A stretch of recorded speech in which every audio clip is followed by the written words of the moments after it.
Howdy, howdy, howdy, friends. Guthrie Trapp here, coming to you from my house here in East Nashville, Tennessee. Man, just going to do another video here for you guys. Thanks a bunch for all the positive support. I get really great comments every day telling me that this is working. I'm so glad to see some new people signing up for Artist Works. Just did a ton of video exchanges yesterday, and so that's just going great, man. If you really want to dig deep with the stuff that I'm doing here, please check out Artist Works. It's a great company with I'm on an amazing roster of teachers out there. Guys like John Patitucci, Brian Sutton, Nathan East, Paul Gilbert. Great bluegrass workshops, great jazz, blues, country, rock, everything you can imagine. So check that out, man. This is a great company. I have to promote that on here, as well as my private and Skype lessons, of course, too, if you want to take any of this stuff that I'm doing on here and go deeper with it. I got some cool stuff I'm going to get into here in a minute. I want to call this lesson Making Music, because I want to get back down to the sheer basics of the goal of the whole thing that we're doing here is to be able to make music. And I'm going to really, this could be maybe one of the best, most important videos that I've done yet. So going to get into that. Just playing my Russ Paul Telecaster here through my old Fender Princeton Reverb 1966 with a 12-inch Eminence Alessandro model speaker in it. Got the volume on about 2.5, trebles on about 3.5, bass is on about 4.5, and the reverb's on about 3, which I like. Good to have some reverb. The best guitar effect in the world, I think, is reverb. It just makes things nice and kind of softens things up a little bit instead of the just real hard, dry attack. It gives you a little inspiration to be able to play with the reverb. So that's a little spiel on that. Thanks to everybody that's donated to the Tip Jug, my new thing, and you guys are buying my coffee and breakfast and lunch, man. I mean, this is really something cool, and I really appreciate it. So anyway, getting to this. So what we're going to do, we're going to get into key of E, and what I'm going to do here is we're going to focus on what these target notes are in the pentatonic, the E pentatonic shape, and the chord tones, all this stuff. So as we learn this stuff, we need to be able to compartmentalize these different tools to learn them. The triad, the cage system, the arpeggio, the pentatonic, the scale, all that really good fundamental stuff that is, no question, the most important part. You have to be able to see this stuff to move on, to be able to play freely on the guitar. So my point is, you know, you got to be able to separate those things while you're learning it. But as you get this stuff under your belt, it all becomes the same thing. I'm not thinking about all those different segments of everything as I'm playing. I'm thinking about all this as a whole. I'm just seeing the overall shape. So with this, what I'm going to do here is I really want to focus on these target notes. So if I'm going to basically be playing out of this shape, my E shape, maybe a little bit of the D-shaped E chord, and then that open shape. So basically it'll be this kind of deal.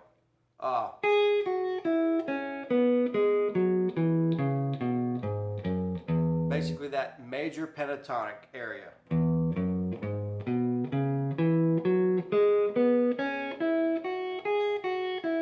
Play it open if you want. You could use those open strings down the high string, the E string. So, but the sound is what I'm going for here. So, right here, just jumping right into this. If I play this,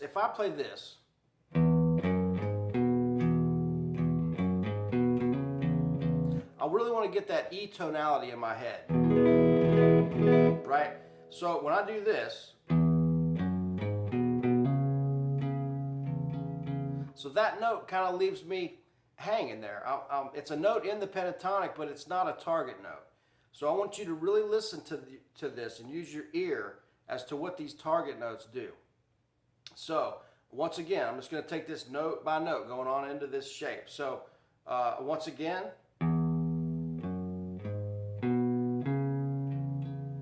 Now watch, when I do this, if I just did that,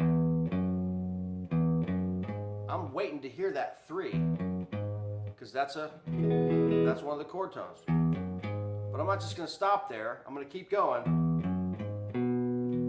That's the 5. So I'm getting up to that. That could be a melody note, you know.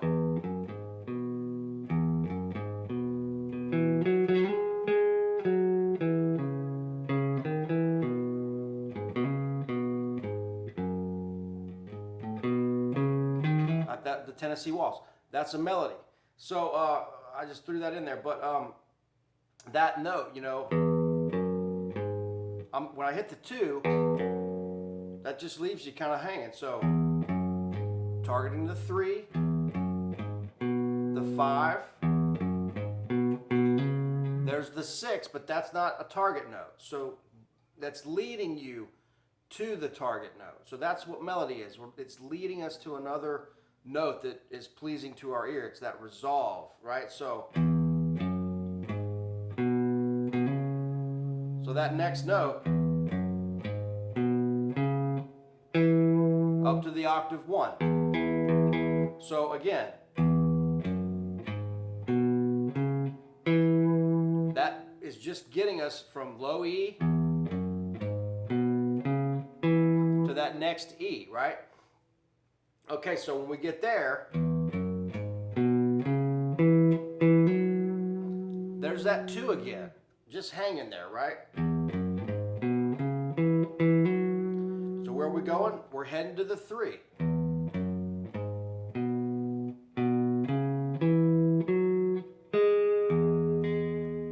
All the while keeping this E tonality in our head. We really want to hear this foundation of E, right? Because everything we play is gonna be related to that E. That, you know, this is our foundation. So everything we play, that's harmony. That's what the melody notes sound like against this foundation. I call it the sonic backdrop, or your tonal foundation, platform. Everything is built on that. So again,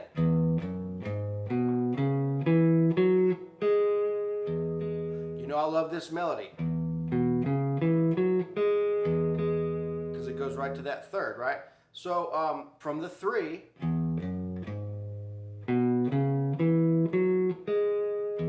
now watch. Now I'm hearing up to the 5. Let's see, right? From the A, 3, 4, 5. So there, 3, 4, 5. Of course, we're talking about the numbers, the degrees of the scale. 1, 2, 3, 4, 5, 6, 7, 1. Right, again, a little review on that. So again,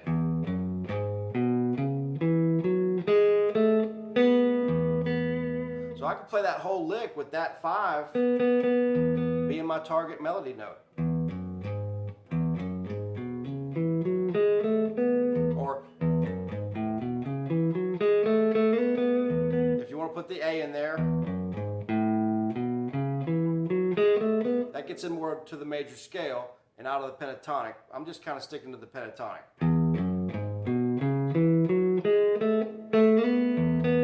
Well, actually, I lied to you.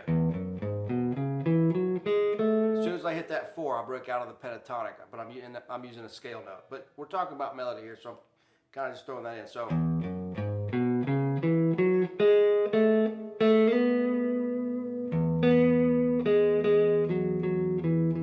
and then that right there, going from that 5, hearing that B, now I'm right back to the pentatonic. Watch. Well, if I stop there, that doesn't make any sense because I'm on that 2, and it's just hanging there. So if I start on this phrasing, this is a good phrasing lesson too, because it's all just trying to make something that's music and it's a nice sound, right? So here.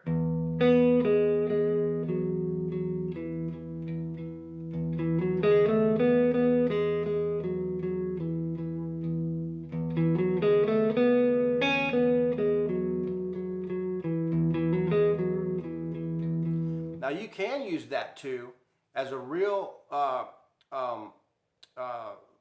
suspension note to kind of hang on that 2 for a second to draw attention to the resolve, to the 1. So again, this little riff.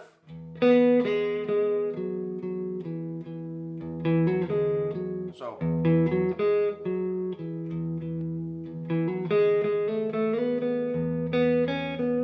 adding that C sharp note there. So again.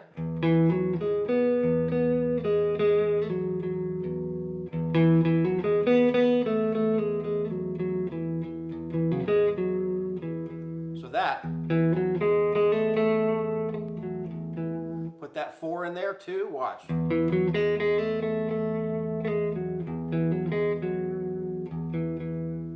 So the resolve is the 1. Right? The 5's a target note, the 3, and the 1. We're using these other notes to get there. So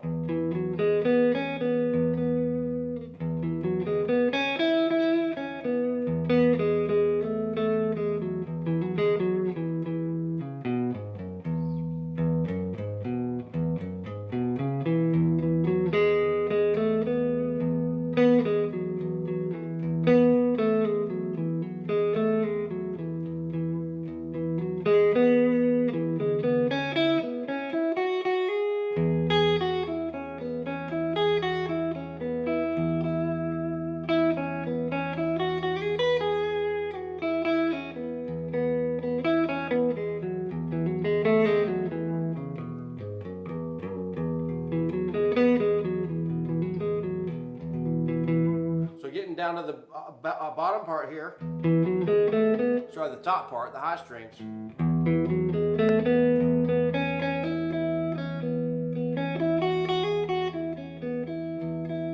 So I'm working off this D shape, the pentatonic.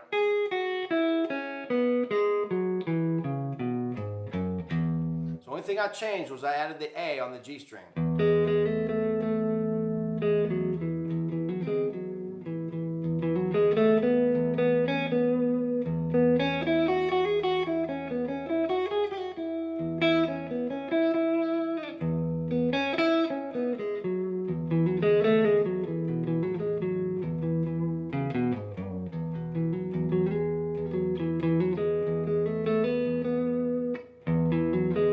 This little harmony kind of phrase here where I'm going.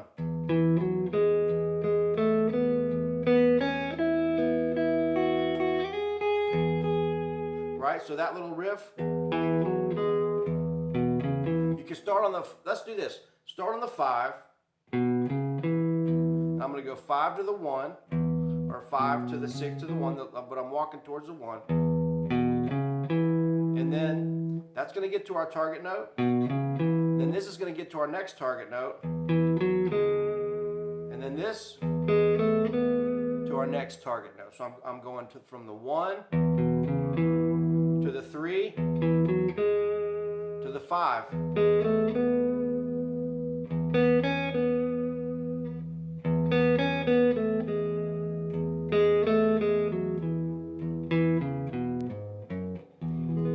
So the point of all this is to show you that when you're playing your pentatonic and even your major scale, which I'll get to in just a second, I can't not throw that in. We're heading towards these notes. We don't want to stop on the 2. We want to really start listening and learning that we're using these other notes in the pentatonic and the scale to get to these target notes and create these melodies, right? And I'm not saying that you have to, you know, that's a loose rule. I mean, you know, we're targeting these notes, but you got to listen too. You know, there's no hard, fast rules here. You have to be listening too. That is the whole point of all this. So as you're learning this, you want to put things in boxes. You want to be able to check boxes and go, okay, I understand that. I can move on to the next thing. There's going to be some gray area here. You know, it's music. It's not, we're not building bridges here, right? So, I mean, that's kind of funny, but when you think about it, I know that a lot of guys are wanting hard, fast rules. Hey, does this work every time? Well, if we were playing only one song for the rest of our lives, that might be an easier answer. But every musical situation is different. It's ebb and flowing. People's personalities are different. Everything's different. So these are just things to build on that do work, but you know they're meant to be different colors and ebbing and flowing of all this stuff. So moving along up to here one more time. You know, I'm going to do this little target kind of exercise.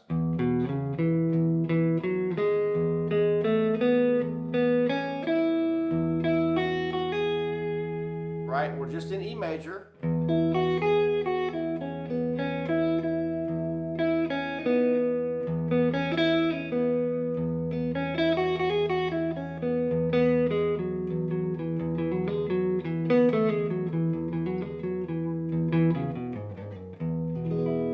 Right, so then with the major scale, if I start adding in some of the major scale notes to this,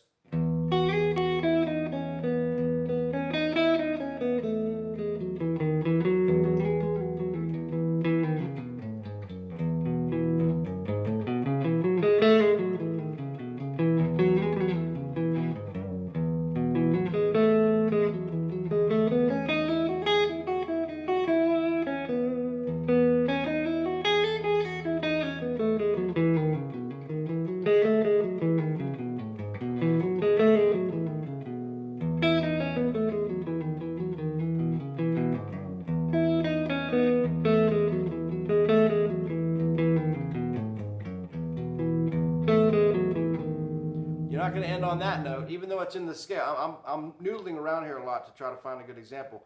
But even something like that, you're not going to end on that note because it just doesn't fit. You're gonna that's heading somewhere, right? So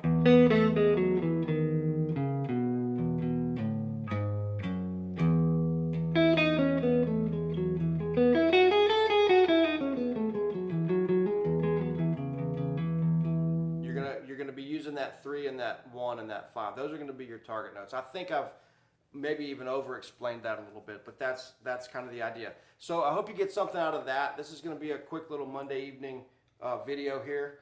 A couple things. Wanted to throw out a shout out to Diodario.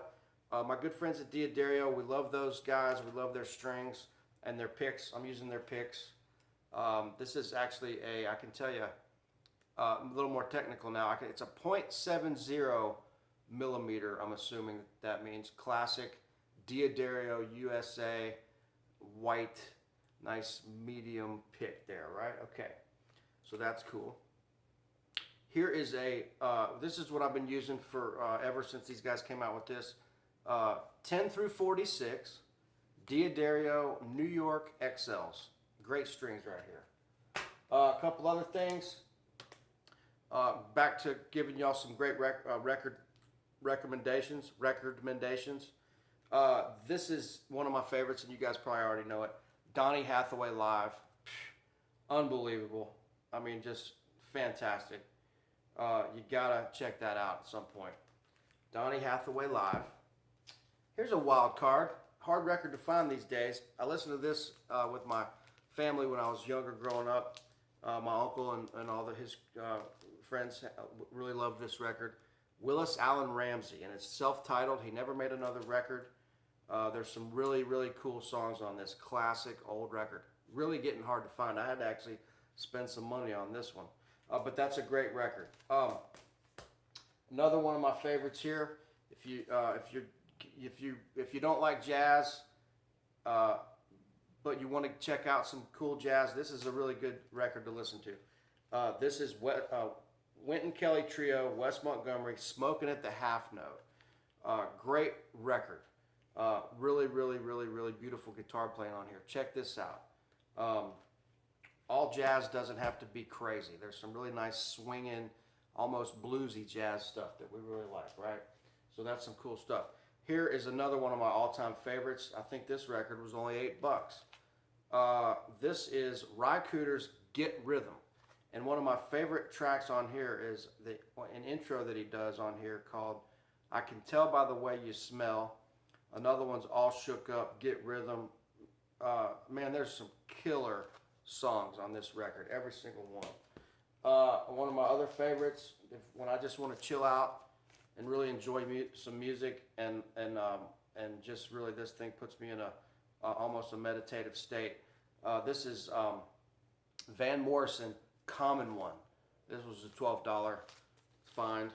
I get all these records on Reverb LP. It's an unbelievable rabbit hole you can go down with these records. This is Van Morrison Common One. Great record. I mean, I don't know what year this thing came out, but man, some great music. All right, friends, thanks a bunch. Got to check out the links below. Mailing list, website, GuthrieTrapp.com. I've got t-shirts, I've got posters, I've got CDs, I've got all that stuff. I never talk about that stuff, but I do have that. Check out the tip jug below. That's how we do it in Nashville. We pass the tip jug, folks. I know it's crazy, but it's like I'm a cyber panhandler here. But anyway, thank you so much for all the support. It's been great to get to know some of you guys on here, and man, just thanks a bunch. And here we go. The adventure continues. All right, guys. See ya.